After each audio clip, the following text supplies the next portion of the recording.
Et bonjour à tous, nous voici pour un vol commenté, un petit vol en A330-900, voilà qui est là, entre Portland aux États-Unis à l'ouest des États-Unis et San Francisco au sud-ouest des États-Unis. Je fais le vol, là je démarre le vol, il est actuellement 10 h du matin en France, mais vu que je vole avec les vrais horaires, il est à peu près 11 h ou minuit du soir à Portland. Voilà, voilà, Portland, c'est ça. Je suis sous X-Plane 12 avec la 330-900 de chez Tolis. Voilà, il n'y a pas de scène là. Et pourtant, c'est quand même super joli. Les passagers sont en train d'embarquer, comme on peut l'entendre. On a une durée de vol prévue par Simbrief qui devrait durer 1h38. Un niveau de vol 370, mais je pense que je vais pas monter au 370 pour un petit court distance, je vais prendre le 350. Un emport de carburant à 15 tonnes 3, brûlé 8 tonnes 5, 319 passagers. Voilà, un petit plan de vol. C'est un petit vol vraiment court, histoire de faire ce vol commenté. D'habitude, je fais des vols plus longs avec cet excellent add-on qui est la 330-900 de chez Tolis. Alors, pour la petite histoire, il me semble qu'ils ont sorti cet avion en 2024, donc il est récent. Il a été développé avec l'aide de pilotes, ce qui fait que ça le rend encore plus réaliste.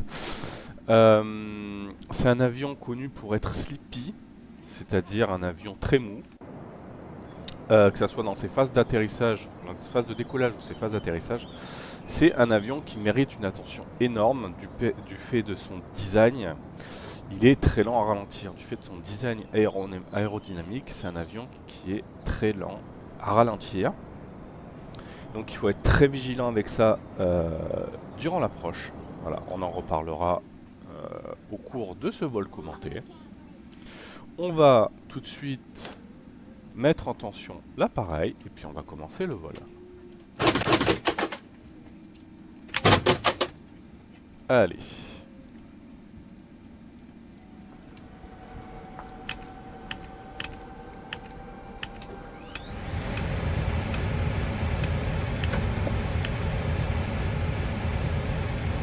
C'est parti, on a nos instruments qui se mettent en route. Emergency light sur armed. Nos signaux électriques sur auto. Seatbelt sur on. Master switch sur on. On met les lumières. Hop. Allez, master switch sur start. On va augmenter la luminosité des écrans. Donc sur la 330, ça se passe à gauche. Voilà. On va faire pareil ici. Tac. On fait pareil pour les FMC. Ah.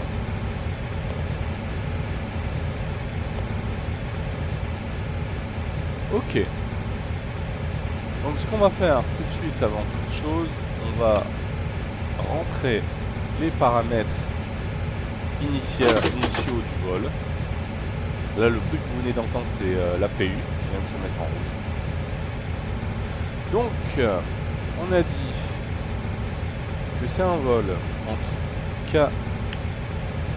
P et X qui représente Portland et KSFO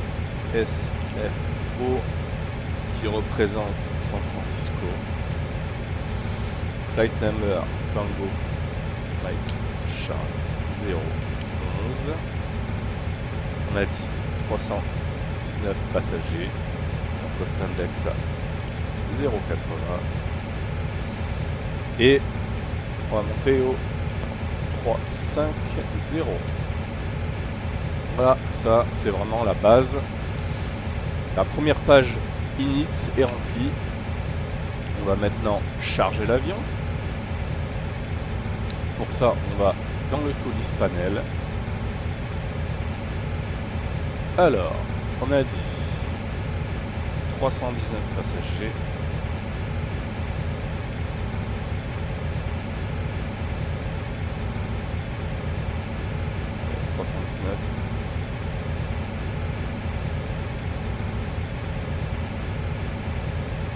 Bon, tant pis, on va laisser sur 321, c'est pas grave.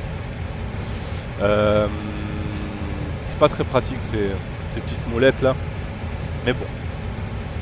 Alors, en termes de carburant, 15 tonnes 3.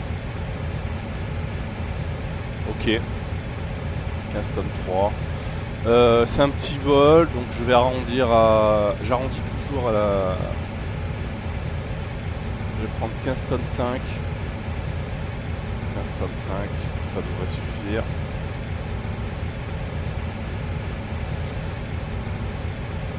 Allez.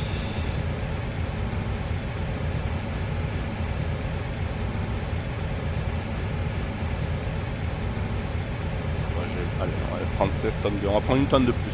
En général, c'est ce que je fais, je prends une tonne de plus. Je vais vous expliquer pourquoi après. Alors, on fait Apply Velocity, Quick Refuel.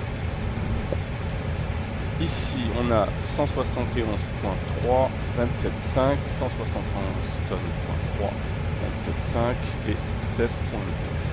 Donc ça, je vais le rentrer ici. Dans la seconde page init, ça va aider l'avion à calculer tout simplement les performances pour la suite. On a dit 16 tonnes de 1, c'est ça. 16 tonnes 2. Ok, take-off weight 186 tonnes 6, landing weight 180 tonnes 3. Extra time 6 tonnes 4. 1h24 de vol. Ok, on est bon. Maintenant que ça c'est fait, je vais lancer mon tracker, parce que je fais partie d'une compagnie aérienne virtuelle qui s'appelle Tarmac. Tarmac Aero. Alors pour vous la présenter un peu, c'est une petite compagnie sympa. Voilà, vous avez ici le logo de la VA, la compagnie.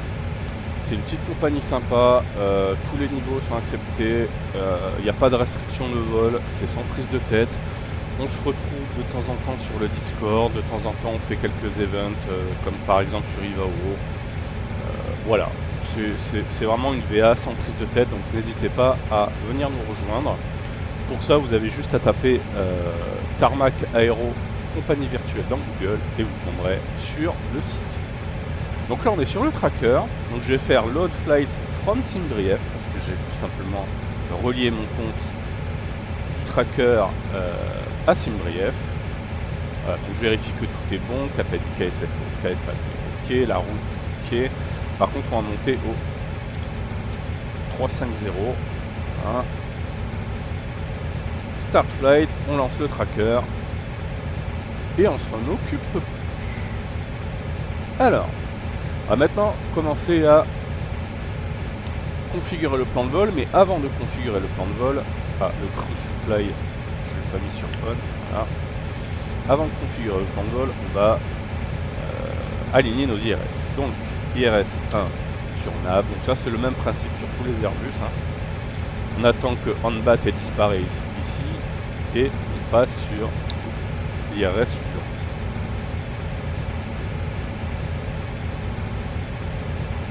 Voilà.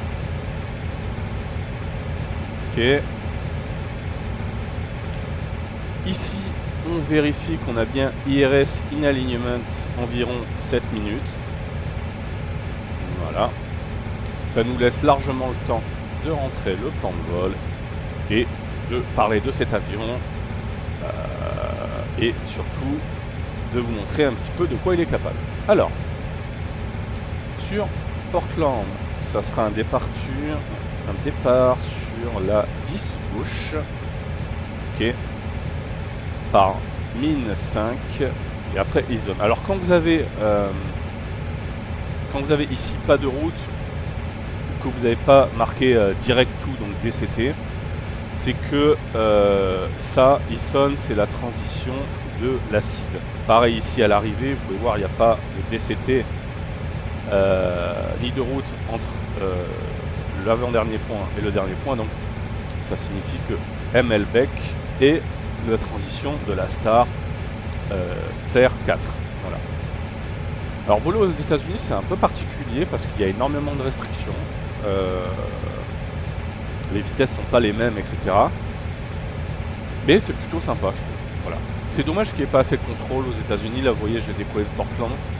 Il n'y a pas de contrôle. Bon, en même temps, il est minuit du soir là-bas. On va pas leur en vouloir. Ils ont peut-être autre chose à faire. Donc, on a dit un départ sur la 10 gauche par mine 5. Voilà. Là, il va me demander de choisir la transition. Point de transition. Et c'est Ison. Hein, c'est bien ça. Ouais, Ison. Ok. On valide. Allez. Après on a une route, donc pour rentrer une route c'est pas compliqué, c'est pareil sur tous les Airbus, vous cliquez sur le point, vous allez à Airways et vous rentrez les routes. Donc là on n'en a qu'une. C'est Etchi. Etchi. Q1 Etchi.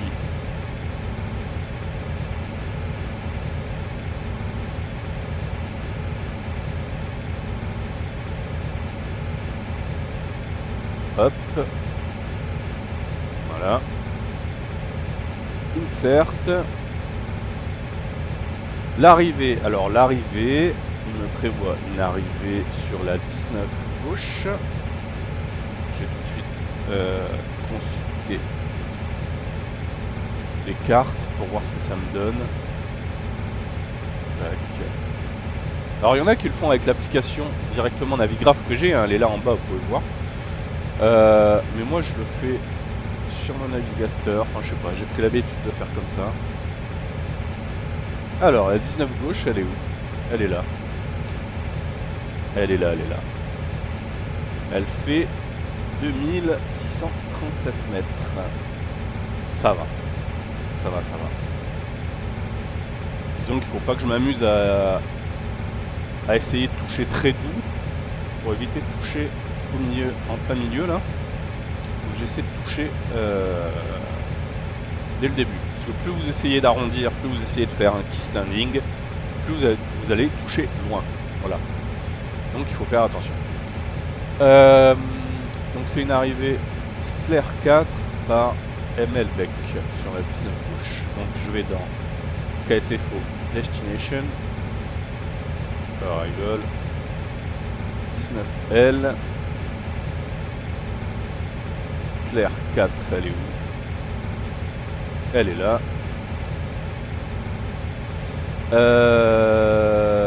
CCR, attends, je vais regarder ce que me dit Navigraph sur le plan de vol. CCR. Ça sera une ILS. Ouais, c'est gauche. CCR est là.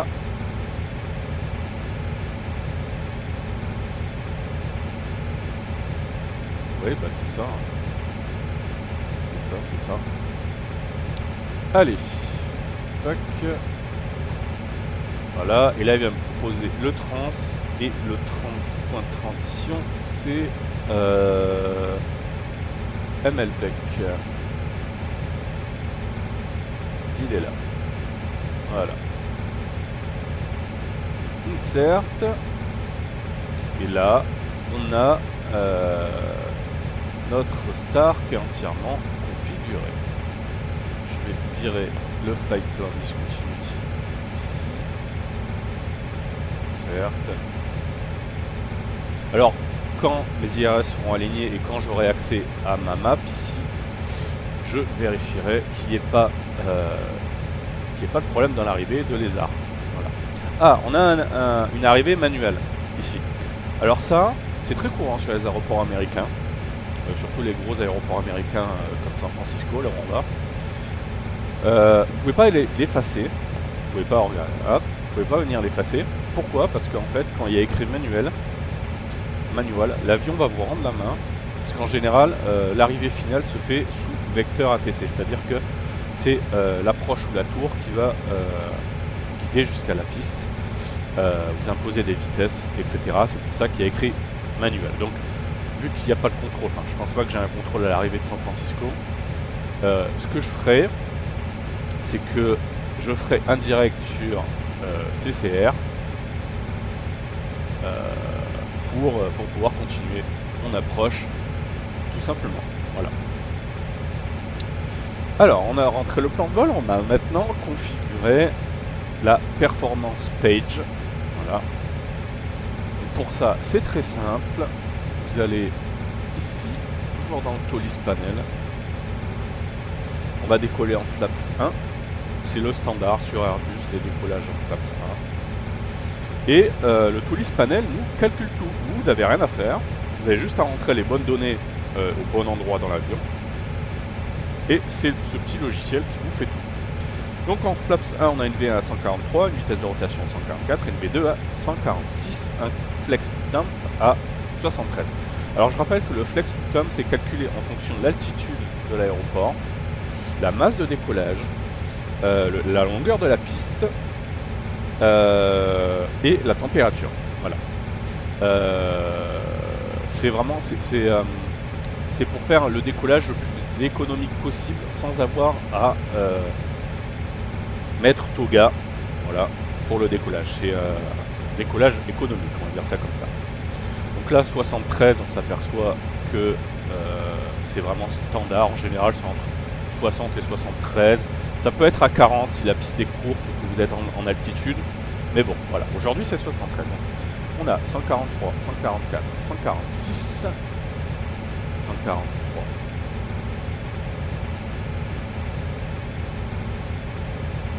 144, 146. Et on a dit, oui, ça enregistre, je vérifier. On a dit un flex to temp à 73. Alors ici, il y a une petite différence avec les autres Airbus, avec les A319, A320, etc. C'est-à-dire que quand vous rentrez le flex to temp, vous devez rentrer F, qui signifie flex, avant la valeur du flex to temp. Sinon, vous allez avoir une erreur. Voilà, c'est la petite différence avec les autres Airbus. Ici, on a la flaps et la trim, donc on a dit qu'on allait décoller en flaps 1. Je vais juste vérifier ce qui m'indique pour la trim. Alors, 1/2.6. Ok, 1/up 2.6. Donc ça, vous allez le rentrer ici. 2.6. Donc à gauche, c'est toujours en ce qui concerne les volets, les flaps, avant le slash. Et après, c'est ce qui concerne la trim. Voilà.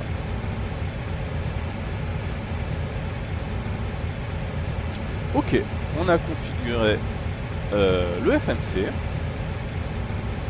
On est bon là-dessus. On va se mettre sur 35 000 directement parce que je vais vérifier, mais il n'y a pas de contrôle, donc je mets mon altitude de croisière directement. Non, il n'y a pas de contrôle. Et il est très tard aux États-Unis, hein, donc c'est pour ça que le QNH local, enfin c'est pas le QNH, hein, c'est vous savez, c'est unité de mesure anglaise, donc 2944. Donc, je vais passer sur KSFO. 2944, on a dit. Alors ici, vous avez juste à changer, hop, voilà.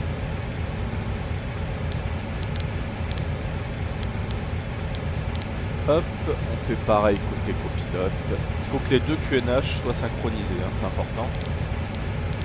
Sinon vous aurez une alarme, enfin, un petit rappel. Ok, sur la MCP, on est bon. Ah oui, quelque chose qu'il fallait que explique aussi, voilà, mes IRS sont alignés, on peut s'apercevoir de ça ici.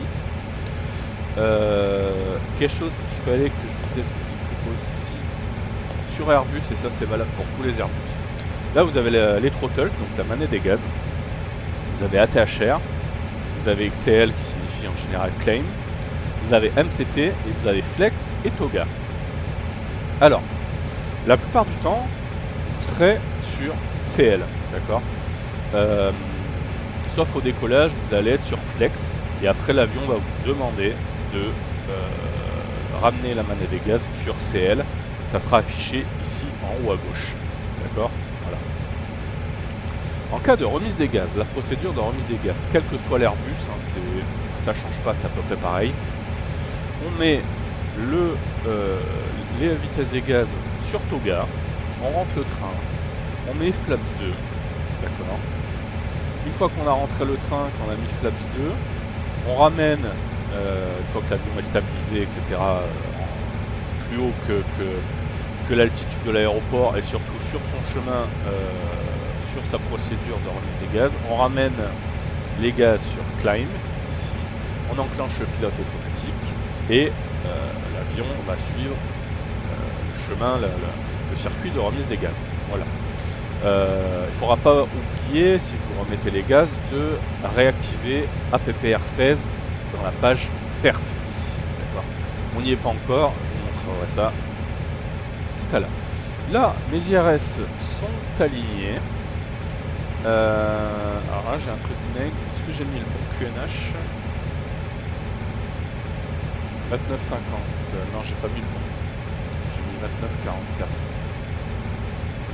Ah oui, non, mais ça c'était sur... c'était sur... c'est sur Seattle. Attends.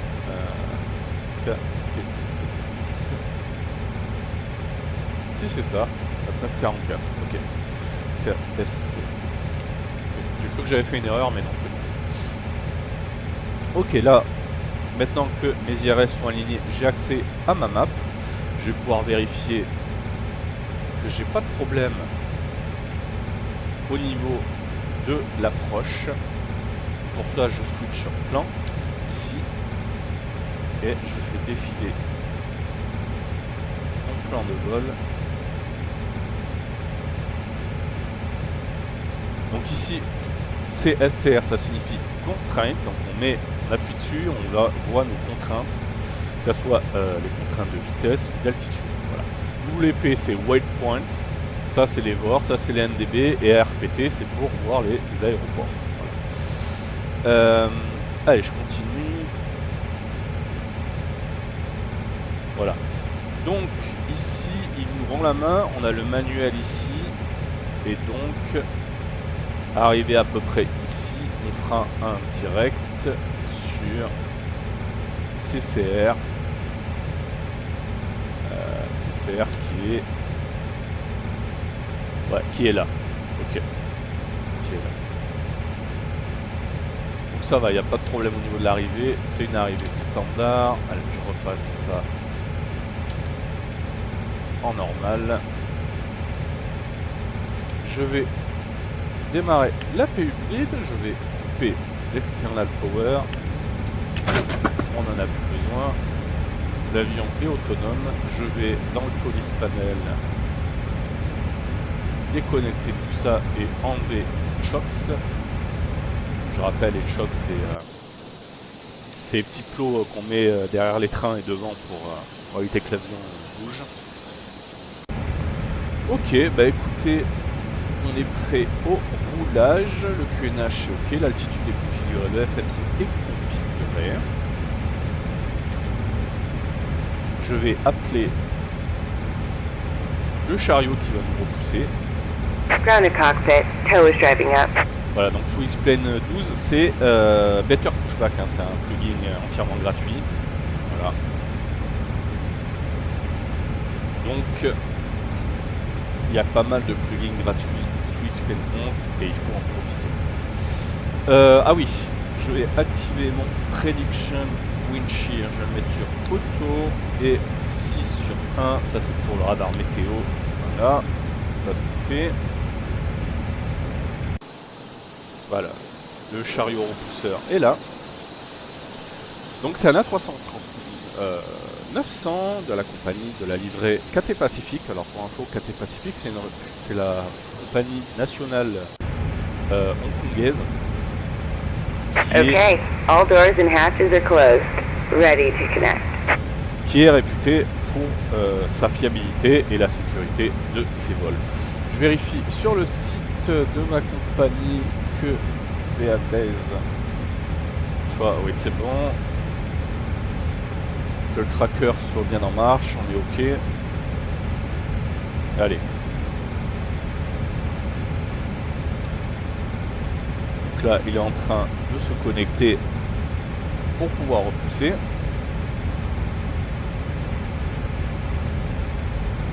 Alors ce que je vais faire, c'est que je vais me mettre en vue extérieure quand je vais démarrer les moteurs.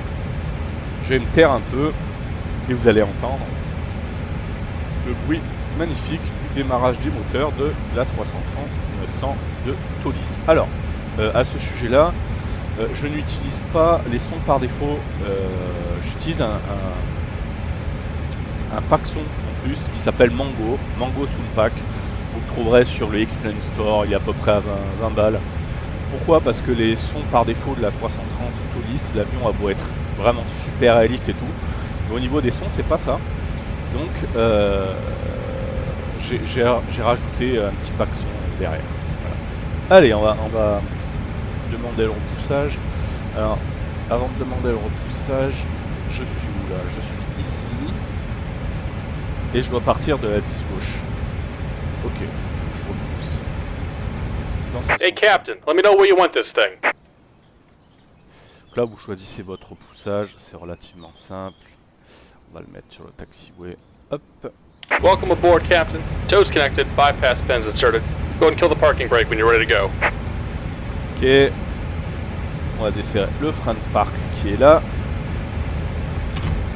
Voilà, frein de parc desserré. Here comes the pushback. Light 'em up. Aujourd'hui c'est un petit vol. Alors c'est un petit vol pourquoi? Parce qu'on est le 24, tout simplement. On est le 24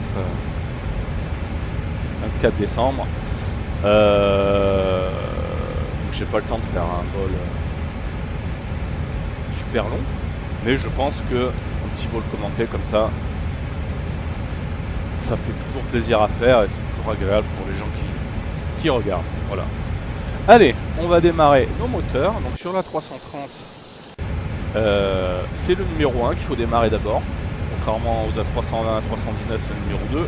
Sur la 330, c'est le numéro 1. Alors j'avais vu ça, je sais plus exactement la raison pour être honnête, mais j'avais vu ça sur un forum d'X-Plane. Donc voilà.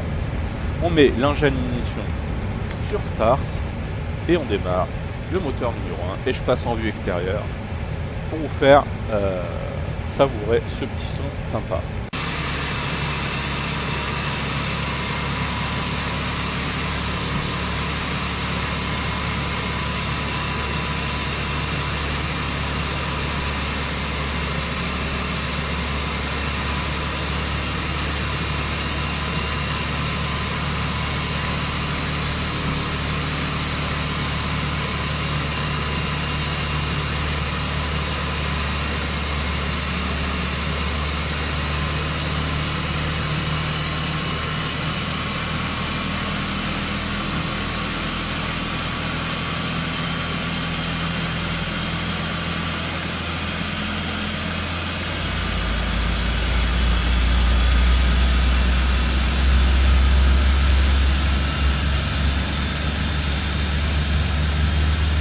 Just about done here. Go ahead and set your parking brake.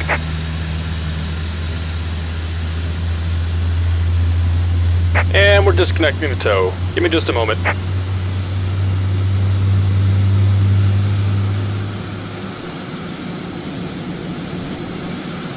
Ok, le numéro 1 est démarré. On va attendre la mention Available ici. Voilà, c'est affiché Available. Et on va démarrer le numéro 2. Allez.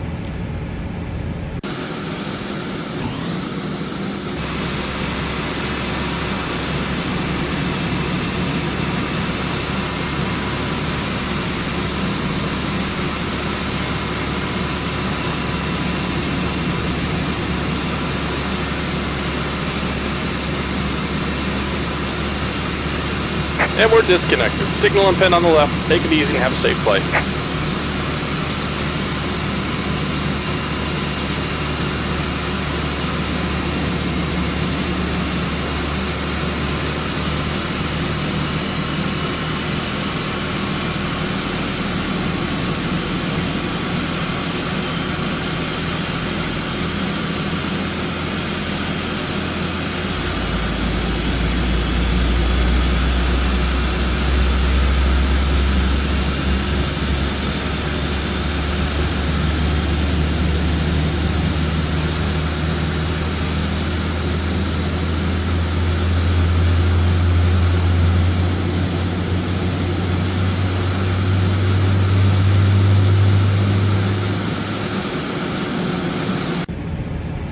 Ok, le numéro 2 est démarré. Toujours pareil, on attend la mention Available ici, donc ça c'est pareil sur tous les Airbus. Available est affiché. Donc là, ce que je fais, j'ai pris l'habitude de le faire comme ça. Je vais faire ma checklist décollage directement avant le roulage, comme ça. Je peux me concentrer sur le roulage et sur le contrôle s'il y a un contrôle sur IVAO. Voilà. Ça permet de ne pas être débordé parce qu'il ne faut pas oublier qu'on est tout seul dans le cockpit. Donc voilà, je vais faire ma checklist. For takeoff checklist. Donc, flaps sur 1. Engine ignition sur norme, speed brake, arm. Ça c'est au cas où on annule le décollage. La trim, on a dit 2.6, ok, bah, c'est déjà sur 2.6. Les autobreaks sur max, ça c'est pareil, c'est en cas d'annulation du décollage. On peut couper l'APU, taxi light sur on, et on va dire à la cabine qu'on est prêt au décollage.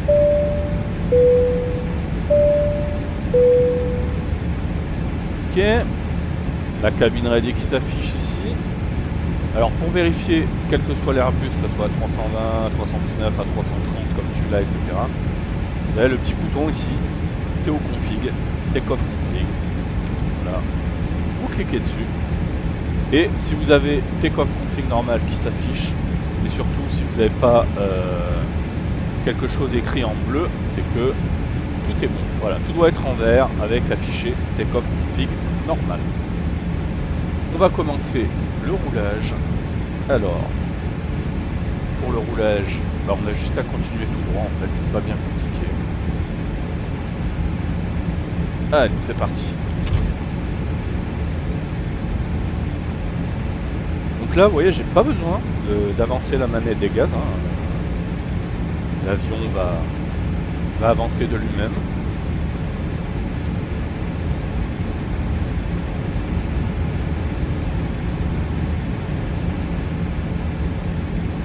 C'est un vol qui va durer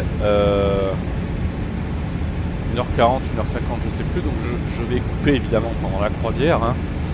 Je reviendrai pour l'approche et l'atterrissage. Donc ça sera dans la partie 2 que vous aurez également sur cette même chaîne YouTube. A savoir que j'ai aussi, et je vous le dis au passage, un compte Twitch sur lequel je suis plus actif. Je fais à peu près 1-2 streams par semaine sur Twitch. Donc le compte c'est FLOW 6444. On va tout attacher. FLOW 6444. Voilà, c'est mon compte sur Twitch.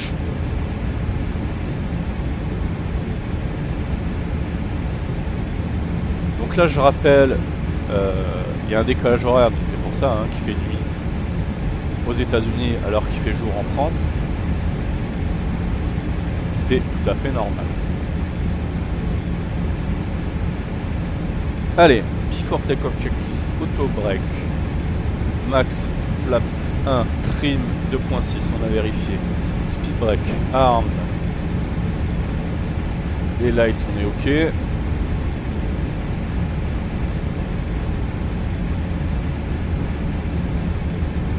On n'a plus qu'à rouler jusqu'à la piste et décoller. Donc du coup ça sera un atterrissage de nuit aussi sur San Francisco. Bon, c'est pas grave, vous verrez pas la beauté d'X-Plane avec les nuages et tout. Parce que X-Plane est magnifique, je trouve. Surtout depuis la dernière mise à jour.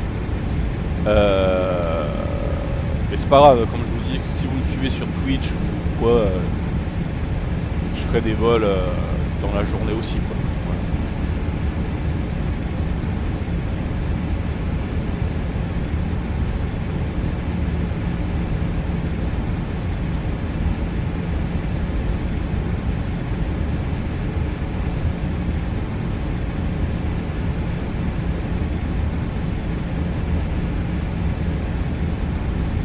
Allez.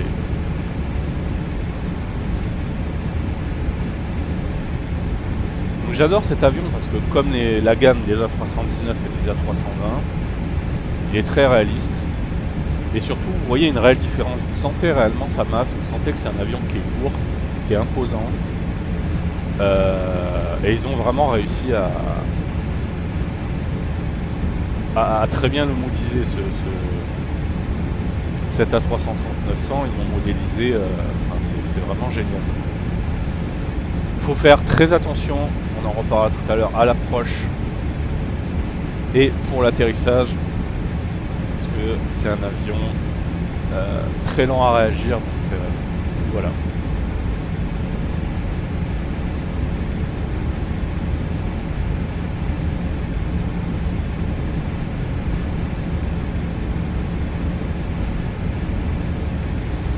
Allez, la piste est sur notre droite. Je vais vérifier qu'il n'y ait pas de trafic sur Ivao.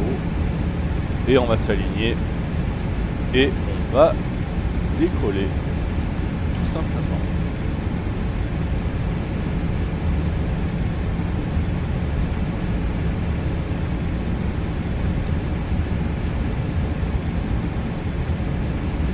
Allez.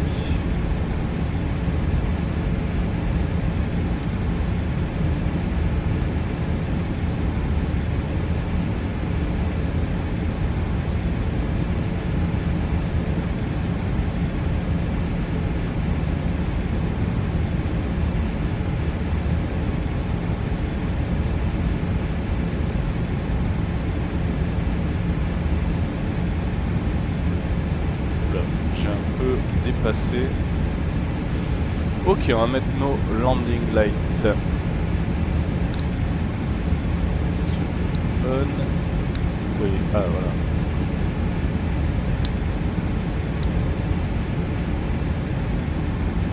Juste parking brake 7, je vais juste vérifier.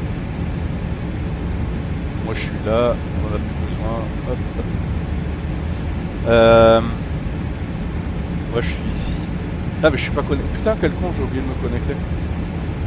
J'ai oublié de me connecter sur Ivao. Connecter tout de suite.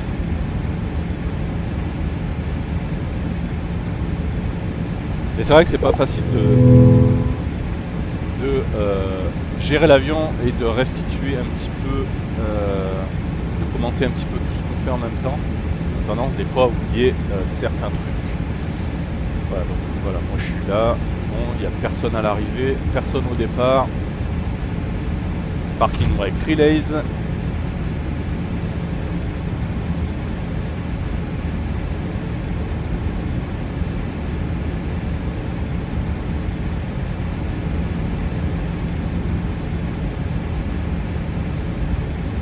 Après voilà, la 330 c'est un avion que je conseille pas pour débuter, hein, vraiment vous lancez pas directement sous X-Plane avec un A330-900 parce que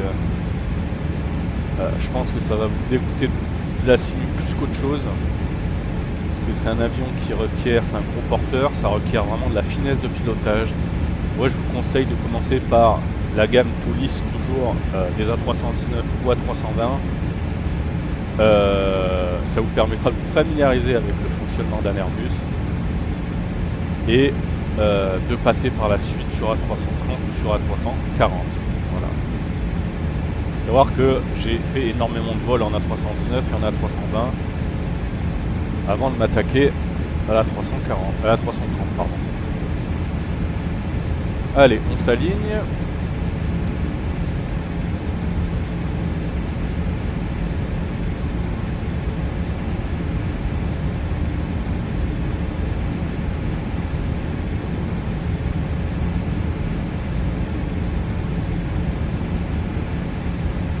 Ok. On va activer notre ticket, c'est notre transpondeur. Allez, je vais le mettre sur 1000. Hop. Hop. Ok, on y est affiché. Le take-off config, on est bon. Allez, take-off.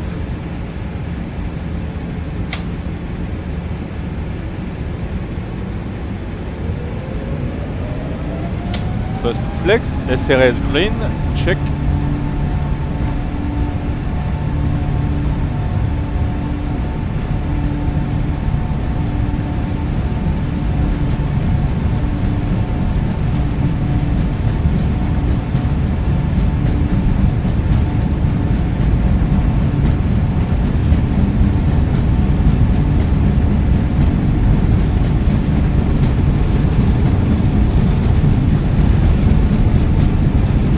V1.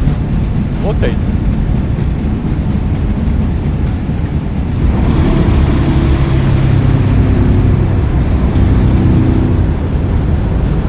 Positive climb, gear up.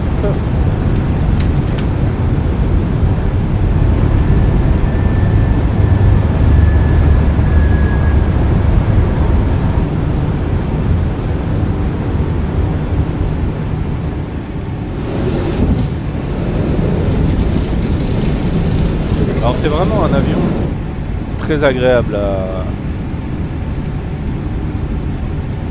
à piloter à la main. Voilà, là on a lever to climb, donc on remet sur les thrusts sur climb. Ce que je vous disais, hein, la plupart du temps pendant le vol vous serez sur climb, sur CL.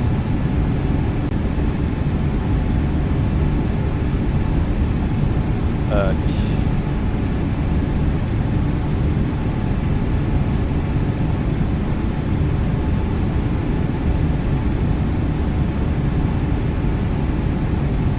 Flaps retract. Spoilers disarmed. Et on va engager le pilote automatique. Allez. AP1 engagé. Alors, sur Airbus, vous avez deux pilotes automatiques. Vous pouvez voir AP1, AP2 ici, là. L'AP2, vous en avez en fait besoin uniquement pendant la phase d'approche. C'est-à-dire que pour capturer, si vous faites une approche ILS, pour faire une approche ILS, il faut que vous cliquez, une fois que vous êtes établi sur le lock, sur APPR, qui est ici à droite, et ensuite AP2. Si c'est une approche AirNav que vous faites, une fois que vous êtes à peu près à 6-7 000 pieds et que vous voyez la petite pile verte ici qui bouge, petit carré vert, c'est un carré d'ailleurs, vous appuyez sur APPR et l'avion fera une approche AirNav sans problème. Allez, c'est ça sur 80. Alors, after landing checklist, after take-off checklist, pardon. Speed brake, disarm, flaps, retract, low brake, disarmed, QNH, set and check, altitude, set and check, on est bon, on est bon. On fait notre virage à droite, plein sud.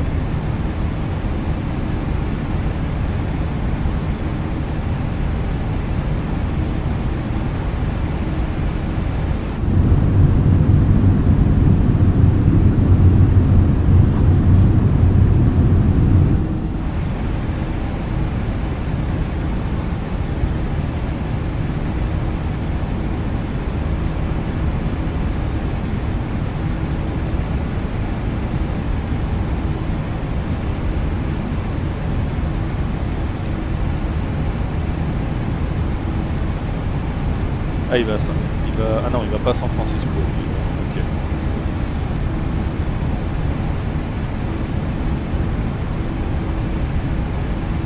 On a quelques perturbations ici sur la gauche, mais ça va, on va pas passer dedans.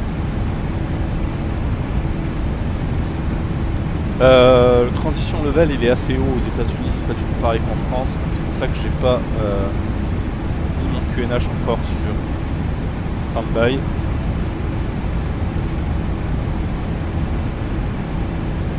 Allez, on passe 10 000 pieds. On éteint nos landing lights et on peut détacher nos passagers. Portable device. Hop là. Voilà.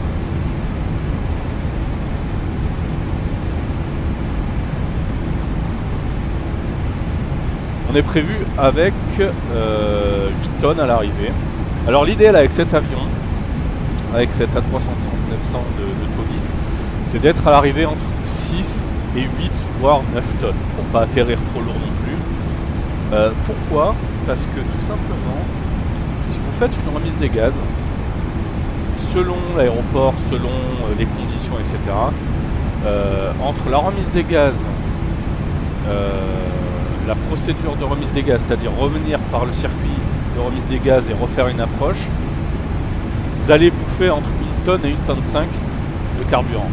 D'accord? Donc arriver entre 6 et 8 tonnes, voire 9 tonnes, ça laisse le temps de faire une remise des gaz et de retenter un atterrissage et de dérouter sur un autre aéroport si vraiment vous n'arrivez pas à atterrir. Alors ce que je fais, là c'est un vol court, vous avez vu j'ai pris à peu près qu'une tonne supplémentaire. Mais si c'est un vol par exemple Paris-New York, un vol d'est à l'ouest, il faut savoir qu'il y a des forts vents en général au-dessus de l'Atlantique, donc je vous conseille de prendre 3 tonnes en plus de ce que vous dit Simbrief. Voilà. Pour les longs vols de plus de 6-7 heures d'est à ouest, pareil quand vous revenez de l'Asie, je vous conseille de prendre 3 tonnes de plus que ce que vous indique Simbrief. Voilà. Ça vous permettra d'arriver à chaque fois entre 6 et 9 tonnes sur votre aéroport d'arrivée. Voilà. Si c'est un vol ouest-est, vous pouvez prendre juste 1 tonne à 2 tonnes supplémentaires. Il n'y a pas normalement trop de problème. Allez, on passe le niveau 150.